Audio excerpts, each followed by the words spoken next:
Hello and welcome to the Author Webinar Series, brought to you by the Nonfiction Authors Association and Writers Conference.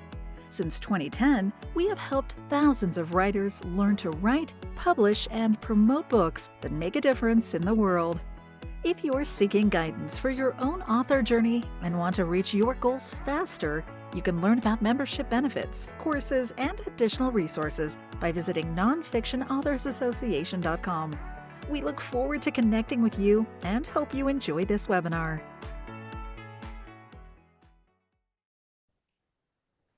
Hi, everyone. Welcome to another complimentary webinar by the Nonfiction Authors Association. I am so thrilled to welcome our guest speaker today is the wonderful Joanne McCall. She is a professional publicist. I think many of you are already familiar with her because she's done so many events with us. She teaches our book publicity master course and our media training course, which is coming up. It starts next week. We're going to give you a quick preview of that at the end of this. Joanne's also going to stick around and answer your questions. And those who registered, you will receive the recording and a copy of the slides. So we are thrilled you're here. I guarantee you're going to get a ton of value. I shared in a blog post last week that I myself fumbled through very early media interviews, like badly, like deer in the headlights on camera. They cut me short. That's not good. You do not want that to happen. And so I am a huge proponent of media training. I have been through it. It is very expensive to get professional media training. So what Joanne's sharing with you today is incredibly valuable.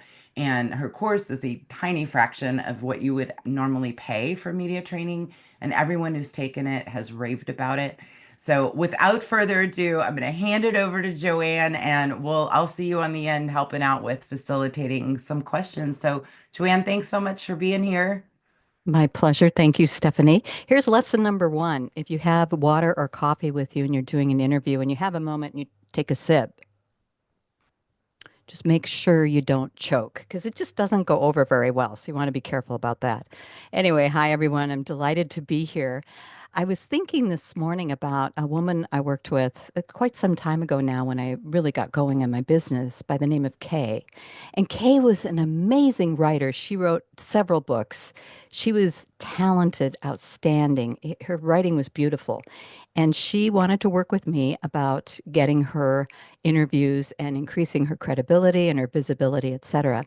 So we got going on that. I started to set up some interviews. And then she confided in me. She said, I'm actually terrified of doing interviews. And in fact, when you set one up, I suffer for about 2 days beforehand because I'm worried about it and I get very nervous and I really don't want to do them. And so I thought, oh, that's a little bit of a problem because that's really basically my job. I'm a publicist. I find media. I pitch it to the media. I get the interviews and you get on and deliver. And so here we had a situation. So we had to start doing some media training, which was what I realized. And the first couple of interviews that she did were rocky, quite frankly. I mean, she was pretty new to it and she wasn't clear on her key messages. She stumbled and you could tell she was nervous. It came across.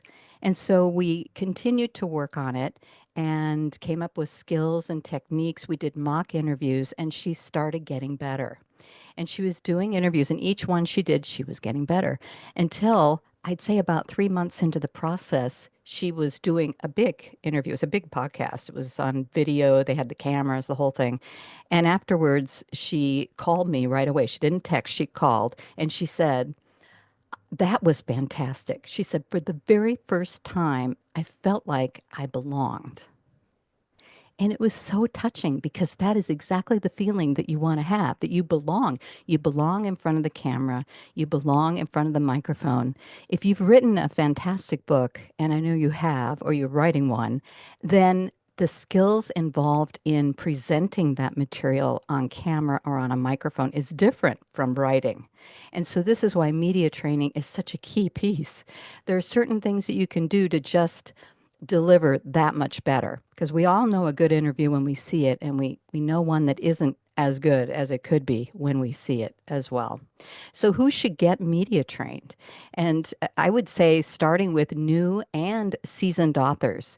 New authors for sure, because if you haven't done many interviews, maybe you've done a couple on podcasts with people within your network, and that's great experience. It's wonderful. But when you want to take it up a notch or two or three or 10, then getting some training so that you're better at it is just advantageous to you. If you're a seasoned author, maybe you've already done quite a few interviews, but when you have a new book, you often have new key messages, you have new stories to tell, you have new goals and aspirations.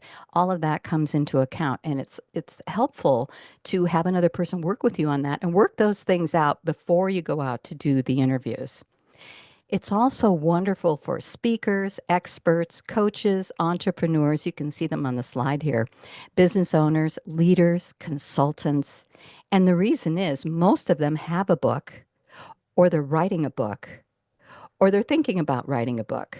And they should write a book because a book is your entree into so many things. It's a wonderful opportunity. It's a great thing to have. So all of these people can benefit from it, as well as anyone who simply wants to shine in the media for whatever reason. It's a helpful thing to do. And the question becomes, what's in it for you? I love this WIIFM. What's in it for me? Because really, when you think about whether it's buying someone else's book or taking a training or deciding to do anything, you're thinking about, well, does this apply to me? Is it something I'm going to get something out of it? Of course. So when it comes to a media training, you can expect to build confidence and competence, which are two things that when they're together, it's magnetic. It's completely attractive. I mean, think about the people you've known who were competent. They were good at what they did, and they also had confidence about it. Now, we've all known people who were confident and maybe couldn't deliver. That's not the same thing.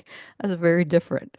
When someone's really confident, they know they're good at what they do, and they deliver good results, that's attractive. And we want all of us to be in that situation. You learn to align your message and your presence. And really, what this is about is being congruent.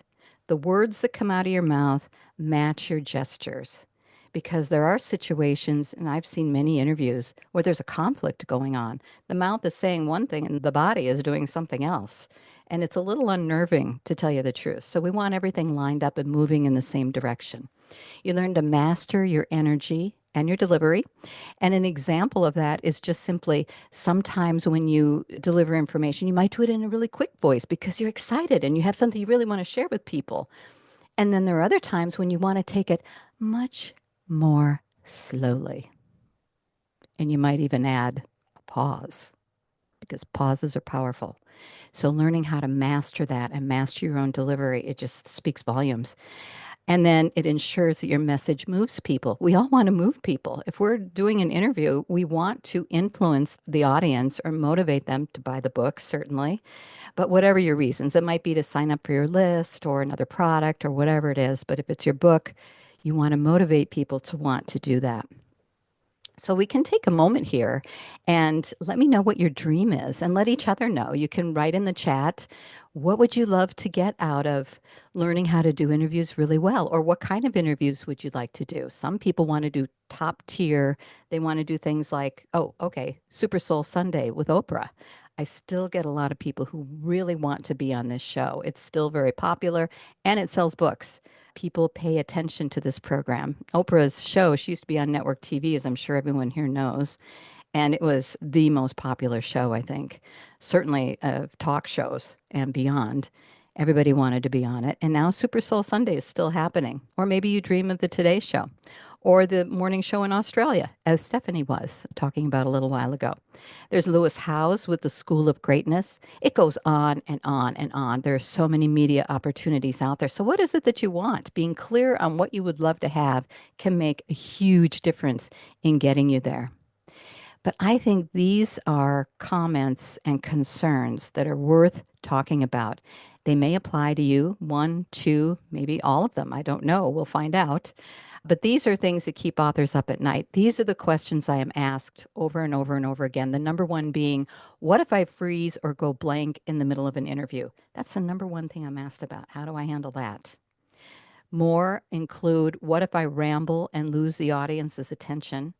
And, it's not that hard to do that. Not only do you not want to ramble, but the attention span of people has been reduced quite a bit. I'm sure we've all noticed it. And social media reels might be partially responsible for that.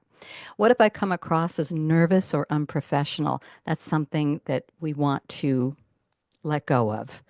Let's see, what else? What if my story doesn't resonate with the audience? Now, this could be, it's a mismatch. If your story isn't resonating, it could be the wrong story, but it might be the wrong audience. So this is important to pay attention to as well. What if I say something that damages my credibility or reputation? How do you recover from that? What if I run out of time before making my key points? And let me say something about this one right now. Whenever you do an interview, pay attention to the length of time. If it's a 4-minute on camera interview or a 60-minute podcast, those are very different. With 60 minutes, you're going to have a lot more key messages. You're going to have probably a story to demonstrate each key message. Whereas when you do a 4-minute on camera interview, you're lucky if you get 3 messages across and probably only 2. And you have to keep in mind there's a co-host there who's going to be talking as well. So it's like this conversation, and that 4 minutes will fly by. So understanding that the length of the interview makes a huge difference. What if I over prepare and sound robotic? This can happen. Sometimes with this, it's the mind kind of getting caught up in, I don't want to forget to talk about this, and oh, I don't want to forget to mention that. And what happens is you're in your head listening to this rather than more in your body, in your heart, and grounded. Because when you're grounded, then what comes out is a natural flow, as opposed to in your head trying to keep track of everything that you want to say. That can make you sound robotic for sure. What if there are technical difficulties? Bad audio, camera issues, you're dumped off the platform? Because I guarantee those things are going to happen. Things happen. I have a book myself, so we all have something in common. We're authors. It's called Media Darling. I have a whole chapter called Surprise, and it's all the different surprises that can happen and how to deal with them. And when you can get to the point where, and trust me, this can happen. You can get to the point where when a surprise happens, you almost look forward to it to see how good you've gotten at recovering. And that might sound like a long shot right now, but I guarantee you that is every bit a possibility. And I think it's in your future. What if I have a controversial host or a confrontational host? That can happen. How do you deal with that? And that's definitely something that you want to work out ahead of time. What if the host puts words in my mouth or twists my message? What if I get stuck in industry jargon and confuse the audience? And the point with this one is if you're speaking to a group of people that are in the same industry, that's a non-issue, right? They'll all know the jargon. It's when you speak to a broader audience that you want to make sure you don't bring any jargon into it because they're not going to get it and you'll lose them. What if I'm too salesy? Definitely something we don't want happening. What if I'm not salesy enough? And that leads into the next one. What if I forget to mention my book or call to action? So you want to do that. So it's like this balance of things and when to do them. That is a critical piece, when to do that in an interview. What if I give away too much about my book? And we'll talk more about that in a moment. What if I get triggered by something the host says and I have a negative emotional reaction to it? This can happen. What if the host says something untrue or just plain wrong? This also can happen, and there are techniques around that. So I want to go ahead and take a look at 3 of them. We just went through 2 slides filled with concerns that authors have shared with me. Here are 3 of the most common. What if I have a confrontational host? And a couple of things about this. In this day and age, we can pretty much research anything. So if you're set up to do a show, you should watch the show, get to know the host, how do they interact with their guests, get a feel for it. And then you'll be fine. Now, what can happen is in the middle of an interview with a very friendly host, sometimes they get triggered. We all fall under the human being category, and sometimes hosts can get triggered by something that's being said, and then you need to cope with it. And so what I'll say about that, what not to do is not to get confrontational back, right? I mean, this may seem obvious, but sometimes in the heat of the moment, which is why media training is so helpful, you kind of train those things out in the heat of the moment. If you have someone being confrontational, sometimes the natural thing is to come back with the same sort of thing, and it just doesn't work. So we learn to be able to notice if we are triggered or reactive to something, and how do we allow that to be there and yet come back with a response that's much calmer. And this is really a wonderful key to learn. Now, if you love confrontation, this is a non-issue.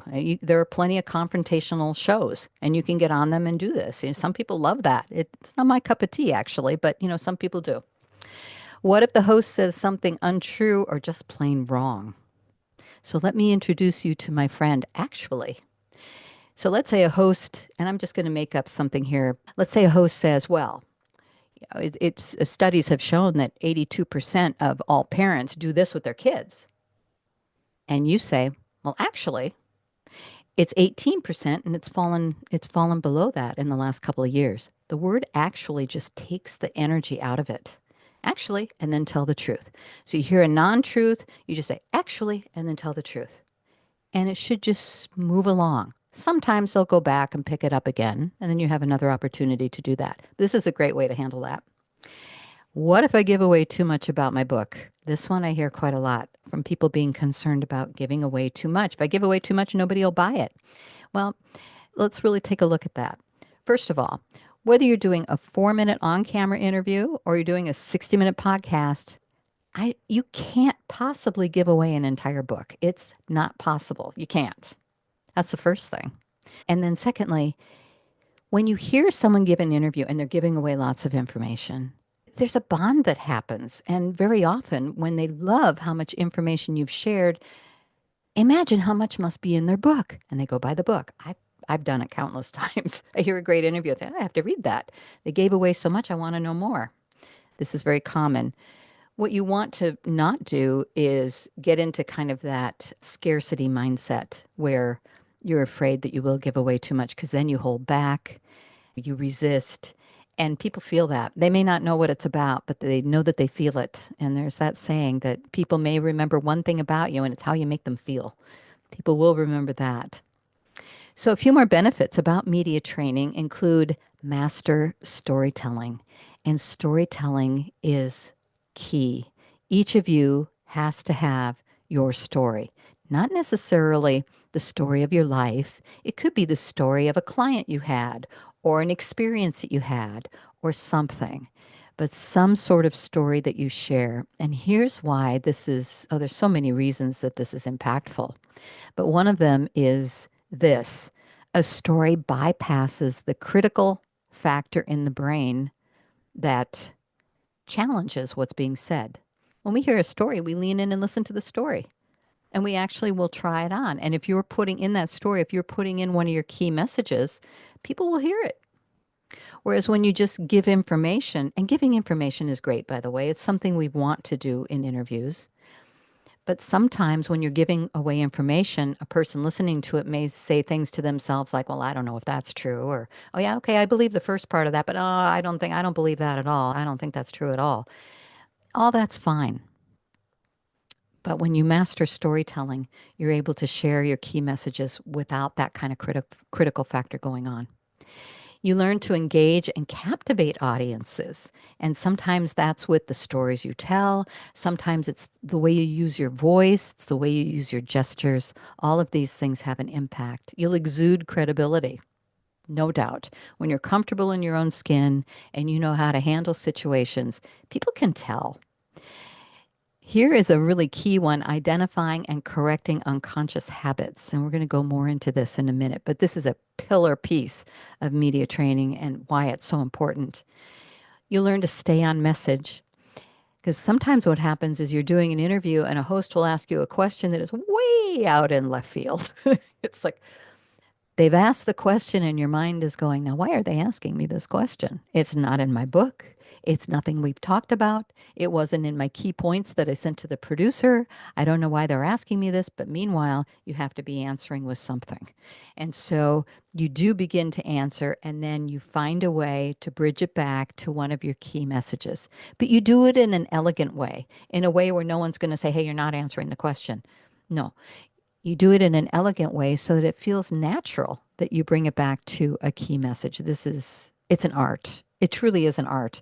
There's skills and techniques, and then there's an artist factor to all this that's just really beautiful to see. You'll adapt to different interview styles because I guarantee you this, every interview you do, every host you have will be different. There's no question. They'll all be different. And you'll learn to speak in sound bites. And sound bites really are just small bits of a phrase or pieces of information that are sticky or they're memorable. They're creative. They're robust. It's just a few words and it says a lot. And the thing about sound bites is you want to think of them as the sizzle on the bacon. Not the bacon, it's just the sizzle. So, in other words, you use them somewhat sparingly because an interview of all sound bites would be enormously irritating. That's not what we want. But to use the cooking metaphor, it's like a stew and you just put in a few spices. You put in a little this, you put in a little that, you stir it. Ooh, that's good. That's what an interview is like. It's a mixture of those things. You'll learn to speak the media's language. So if a producer says to you, let's say you've agreed to do an interview, they want to have you on the show, and they say, send me your talking points. Oh, and send me your B-roll. And there's other terminology. This is not the time to say, what's that? No, you don't want to do that. Contact me and say, hey, they asked for this. What you should just say, sure, I'll take care of that, and then find out what it is. Better yet, to know the terminology beforehand so that you can respond in that moment. Otherwise, if you do ask, what's that? What are talking points? It can cause the producer to sort of wonder, I wonder if I booked the right guest here because clearly they haven't done a lot of interviews if they're asking me about this terminology. So you want to know that ahead of time. You'll enhance your nonverbal communication, how you use your body, how you use your hand gestures. I once worked with a woman who was Italian and she was like all over the place. We had to learn to calm that down a little bit.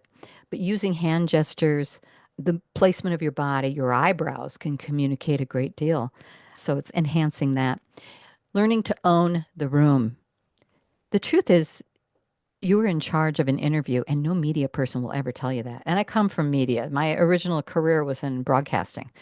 So I come from that, and we would never say that the guest was in charge of the interview. And truthfully, the host can end an interview, they have that power. But when you're having a conversation, there's so much you can do to move it in certain directions, and you must. Because if you don't, you can have a host getting an interview from you that has nothing to do with why you're there or nothing about your book. And that is a sad thing. So you don't want that. So you learn how to have command and own the room and command of your presence too. And that has to do with reducing any kind of reactivity that might have gone on before you had training. Kind of reactivity, you want to simmer that down and recover like a pro because again, surprises, things will happen. Mistakes sometimes are made. You might stumble, and recovering quickly and easily is such a benefit. So, not getting media trained, by the way, can hurt you too. And I have a couple of examples here that I want to share. Actually, I have three examples. Here's one. This was a client that I had who was a personal branding expert, and he had a book coming up. So, we were doing all the things you do for a book launch, getting endorsements, reviews, all the early kinds of things that needed to be done.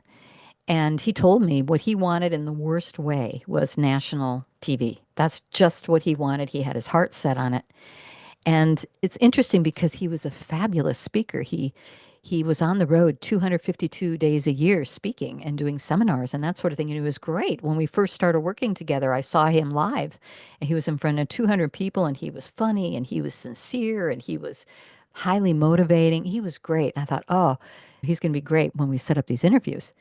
So when he said he wanted national TV, I said, well, really, all we have to do is wait for a celebrity to do something bad, because how long would we have to wait? Probably not that long. Someone's always doing something, right? And then we'd bring you in to say, well, here's how they repair their brand. Here's what they need to do.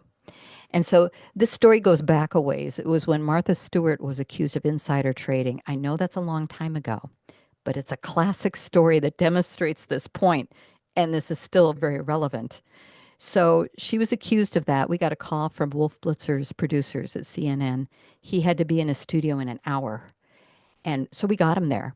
And so up came the cameras, up came the lights, up came the music. Here's Wolf, and the story of the day today is Martha Stewart. And then they bring up my client who looks like a deer in the headlights. Oh, he wanted this in the worst way. His moment came, and it didn't work out so well. And I was concerned for him.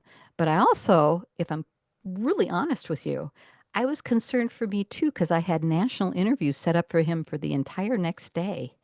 And I was concerned for both of us. So basically, I got him to a media trainer that night, someone I knew in LA. I said, "You have to see this guy tonight. You can't say no. You have to see this guy tonight."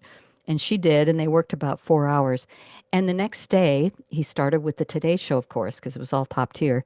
And he was better. He was better. And as he did interviews all day long, he got better and better. And by the last one, he was pretty good.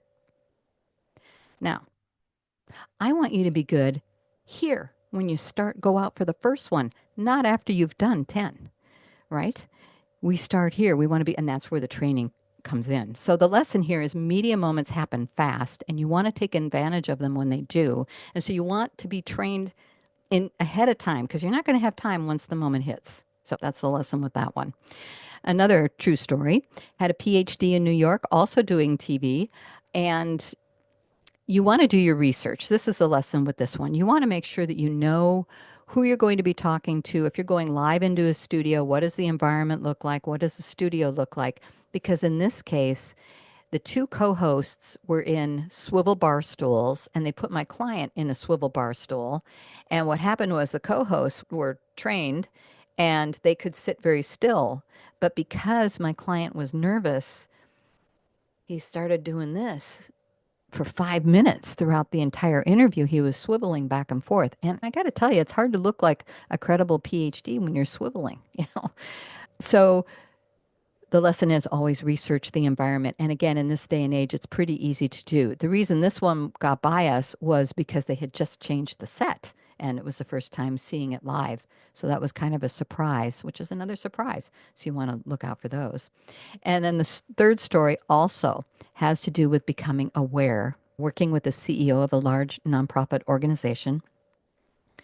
And we were doing some media training because her book was ready to launch. And she was going to a number of different cities and she was speaking at organizations and doing media in each city.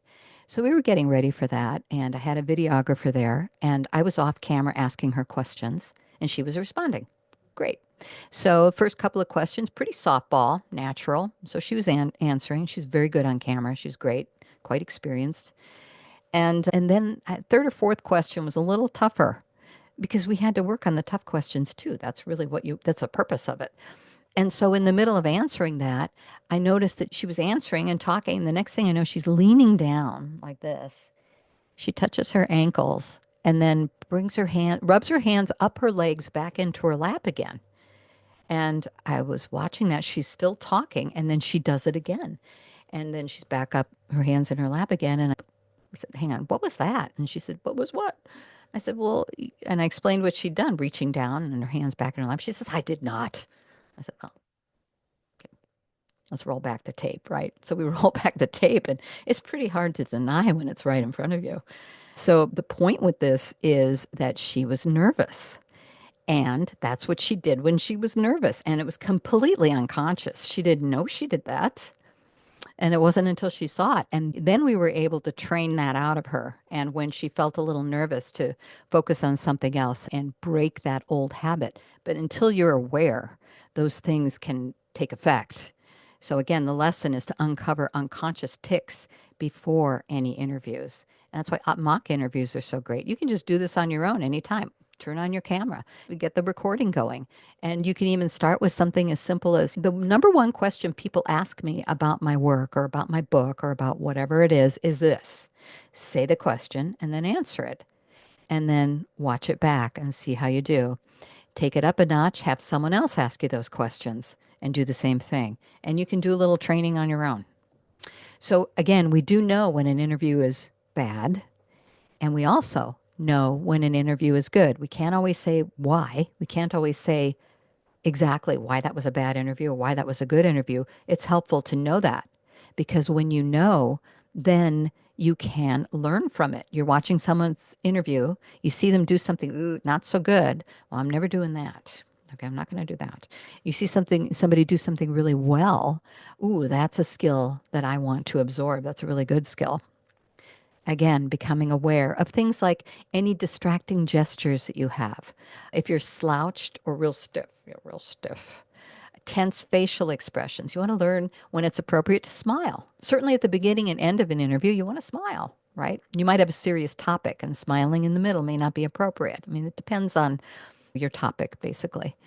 Monotone. Nobody wants to listen to someone who's monotone. It's boring. Filler words, rushed speech, and again, nervous tics, which we've gone through quite a bit. So the reason is that the unconscious mind wins unless you become aware. It just does. Your presence communicates before you even speak. Think of it. Someone walks in the room or you're watching an interview, someone comes in, they walk on set, you form thoughts and opinions on them before they open their mouth. We all do it. Congruency counts. You want to sync your words and your body language. I watched an interview once. It was on the news. It was sports. It was a sports part of the news, and the Trailblazers had brought in a new basketball star. So they asked the current basketball star, what do you think of working with so-and-so from the Lakers? How is that now? And this star basketball player says, oh, I really loved working with him. I think the whole team really liked working with him. Do you see this is incongruent. The words are saying, oh, we love working with him, but the head is going like this. See? So the body tells the truth. The mouth can tell the truth. The mouth can also not tell the truth. But the body is pretty truthful. It's pretty hard to help it unless you become conscious of what you're doing. You want to condition yourself to command every interview. Command is a funny word because it sounds like it's power over people, and I don't mean it that way at all.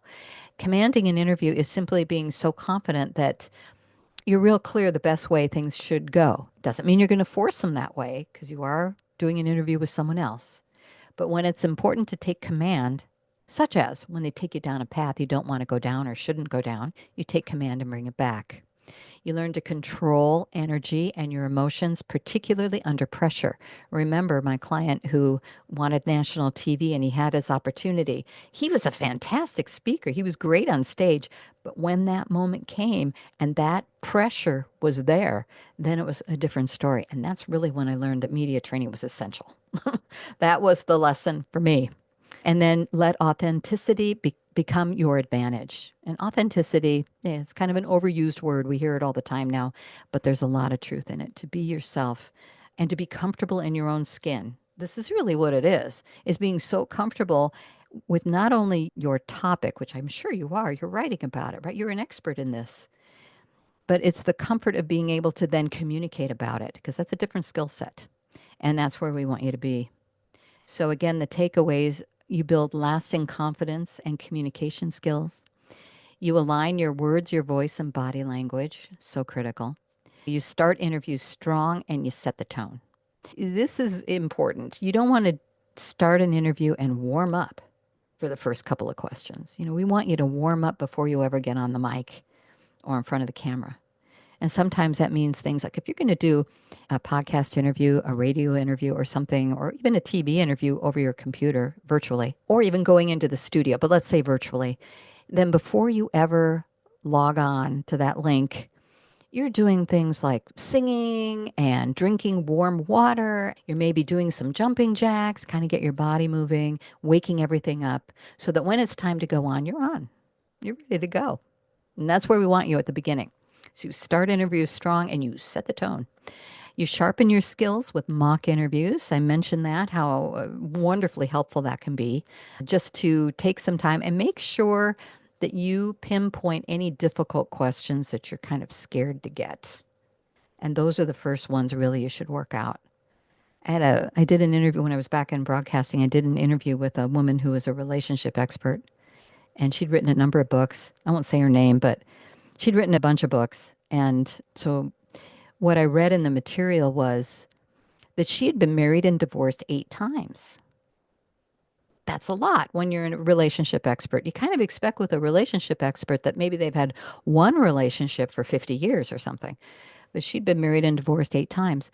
And I remember asking her the question, and it's really when I learned what micro expressions were, because I saw a little anger cross over her face that I was asking her this. But to her credit, she gave a really wonderful answer. So she had worked on this, or she worked with a publicist on it or something. And her answer was, well, you know how some people, they'll have a boyfriend in high school and then maybe they'll go to college and they'll have another boyfriend. Maybe they'll move in with someone at some point and then maybe get married when they're 28 or something. She said, I just married everyone all along the way. And we had a good laugh and then we moved on. This is the beauty of looking at the difficult questions, figuring out how you're going to answer them, and then being able to move on. If you can add humor to it, all the better, because then it's a non-issue quickly, and that's what you want to do. I've got a number of examples of exactly this. So answer the tough questions first. Let's see.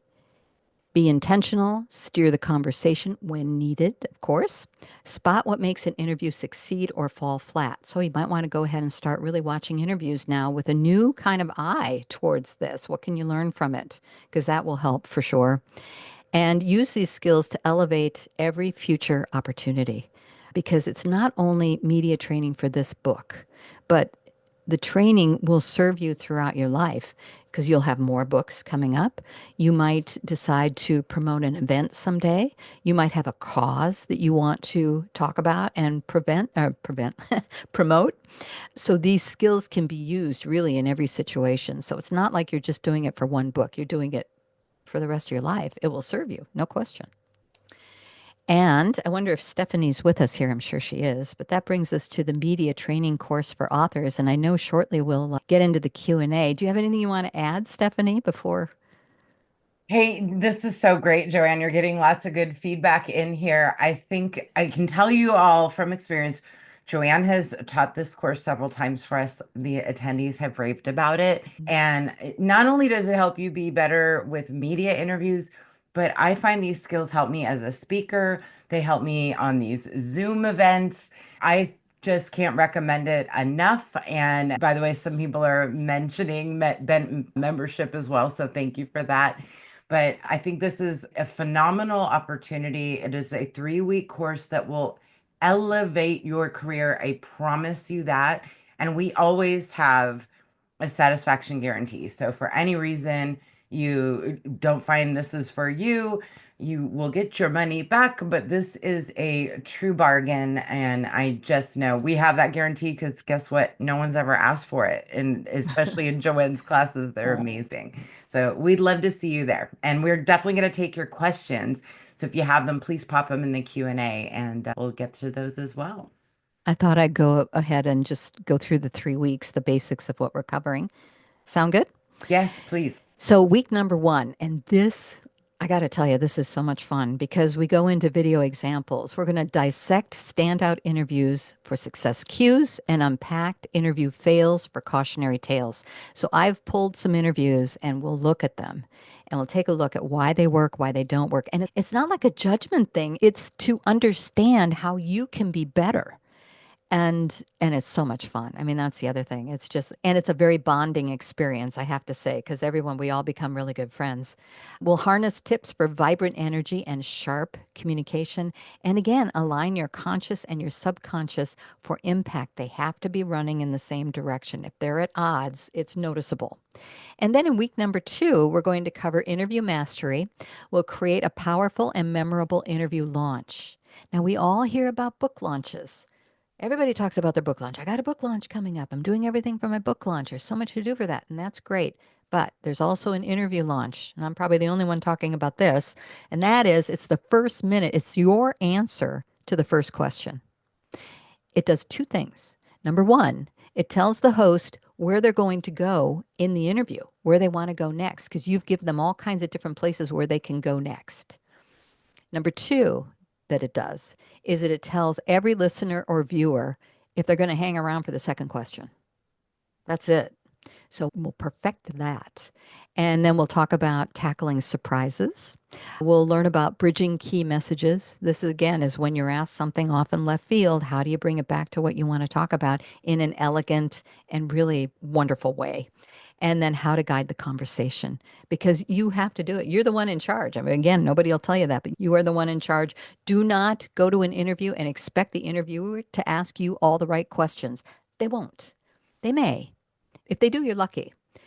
They may not. And so you have to make sure that you get out what you want to get out. But again, you want to do it in a way that makes sense. You don't want to be like a politician and just answer whatever you want to answer. I mean, that doesn't work so well. And then in the third week, we got some hot seats coming up. This is where we'll have some one-on-one time. We'll do some mock interviews. We'll talk about the different types of interviews that you may run into, whether it's an informed interview or an uninformed interview. We'll talk about the types of hosts. We'll address your fears. You may have something that, that I had a client once who had a felony on his record. And he was afraid that would come up. And in this day and age, research can be done. We found a way to handle that, handle this fear. And the interesting thing is, he was never asked. Sometimes when you handle something, it just never comes up, right? And then we'll check your confidence and your competence levels. Because again, those two things together, they are in concert and they are the very thing that make you magnetic. So those are the full 3 weeks. The crucial intel, again, it starts April 8th, next Tuesday, followed by the 15th and the 22nd, right here on Zoom, 1 p.m. Eastern, 10 a.m. Pacific. And all you have to do is show up, and you will receive the recording and the slides, of course, in case you can't make one, or if there's one you want to review again, because that can certainly happen. We'll cover lots of info. So watching it a couple times might actually be helpful. And then you're live. Yay. Oh, and you can meet me here at Joanne McCall. I'm on all the social channels pretty much, I think. So we can become friends there too. And that takes us to the fun part. Great What do you job. think? Thank you. Fabulous. I put the course link in the chat. So for those of you who want to check it out, it is there. And if you have questions for Joanne, please pop them in the chat. We're going to take those now. Let's get started. Lucinda asks how to overcome uncomfortable environments. The media environments are usually cold, except for the set with bright lights. I don't handle bright lights well, nor do I wear sunglasses. That would look interesting if you went to an interview with sunglasses. There's a couple things you can do. One is you can just really focus on getting online interviews because you can do TV online, you can do podcasts, you can do radio, and you don't have to go into studios. So that's an option. If you are going into studios, I think it would be a matter of dressing in a way that will keep you comfortable. Maybe putting on a jacket, a sweater, or something that will allow you to stay a little warmer because they do keep it chilly. And there are lights, it's true. And I wish I could give you a definite way to handle that, but I don't think you'd win if you said turn down the lights. You might stick with virtual interviews. They're done all the time now. Just last week, I did a local interview, a podcast interview, and it was a cold day. I was dressed in a sweater and layers, and I walked in the building and it was chilly in the building. And then we sat down in these chairs and there was lighting. And all of a sudden I was like, it's pretty warm in here. And the camera guy said, yeah, it gets even warmer. So you may want to lose the sweater. And I was so glad I was in layers because my face would have been bright red by the end of it had I been in wool or something. So That's an excellent example. yeah. Yeah, dress in layers. Yes, absolutely. Yep, that's Great. good. Okay. Christine says, if I wear glasses, how can I reduce the glare? She sees glare on both of our glasses. It's a really hard thing to get rid of. Yeah, I should have paid more attention to that. So kudos for pointing that out. Often, if you just move them a little bit, you can avoid that. And you can test it ahead of time. You can turn on your own mic and camera, turn on your lights, and then watch it back and put your glasses in different places. And that can make a difference. Of course, then you have to pay attention to what you're doing with your head. Or you can take them off, maybe. Yeah. And I mean, photographers bounce light off filters. That's pretty fancy. And I've decided not to get that complicated with it. But yeah, it's like Joanne said, maybe taking them off if you can, or Yep. yep, Yep. that's great. Hey, Tara, who's got a book coming out. How do you find the right people to approach or send a press release in order to get their attention?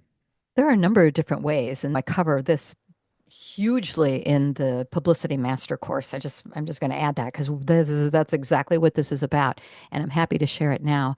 There are a number of different databases you can get, media databases. They can be expensive, so that might not work depending on your budget. But also just doing research online. You can find amazing things via Google. Now, for some outlets, they'll have you fill out a form online, submit a form to be a guest. So that's can be an option. I find going directly to a host or producer, not usually a host, a producer, to be more effective. But both you can do both. But again, research is out there. You can ask your friends if they've done any interviews and can share some information with you. And then there's one other, there's a platform called Listen Notes. And this is really cool. This is a gem. I'll just say it. This is a gem. Listen Notes has a free version, and you can find a lot. This is mostly podcasts. You can find a lot there. They will also allow you to purchase the list, all their information, the contact information for 2 days for like $150, which is nothing, let me say. Nothing. That is such a deal. So that's something you can do. For $150, you can have access to everything. So you want to prepare ahead of time. What am I going to look for? What contact information do I want? You can do all that before you pay your money and then really get some results from it. Because tell them what the big media list costs. Oh my God. This Thousands. pains me every year. For Cision, it's 8,500 annually. Yeah. And then for other users, people that work with me, I have to pay an additional $800 per user. I mean, it's insane, in my opinion. I complain every year. I should let it go, but I don't. I complain every year. Yeah, it's nuts. So Yeah. if you send a pitch and you don't get any bites, do you recommend sending the same pitch again or a different pitch? What's your suggestion on that? Yeah, it's a good question because sometimes you know how inboxes can just, someone might see a pitch and, well, that's a good idea. And then it just gets piled on by all these other things and they lose it and forget. That's a possibility.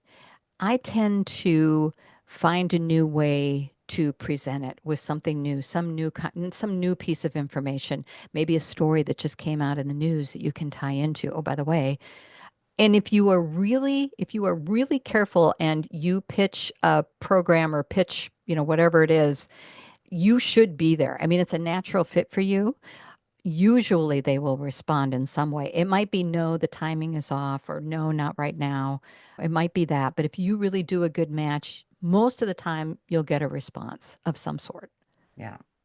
And Joanne mentioned her publicity master course, which is available live once a year. It'll be available this fall, Mhm. but it is currently available on self-study. For those of you who are saying you have interviews coming up and things like that, that's a phenomenal course as well. So that's under our live courses. Yeah, Yeah. good. It's good. It's good. It was fun to do. It was great to do. I loved it. Yeah. It's such a great course. Judy says how to connect with a podcaster without layers of searches. Do I understand the question But without I layers guess of? how to connect with podcasters. Maybe talk about the podcast directories. So sometimes it's via email. Often it's via email if you can get a direct email address. And usually, if you do Listen Notes or one of the other directories, you'll get a direct email. That's a good way.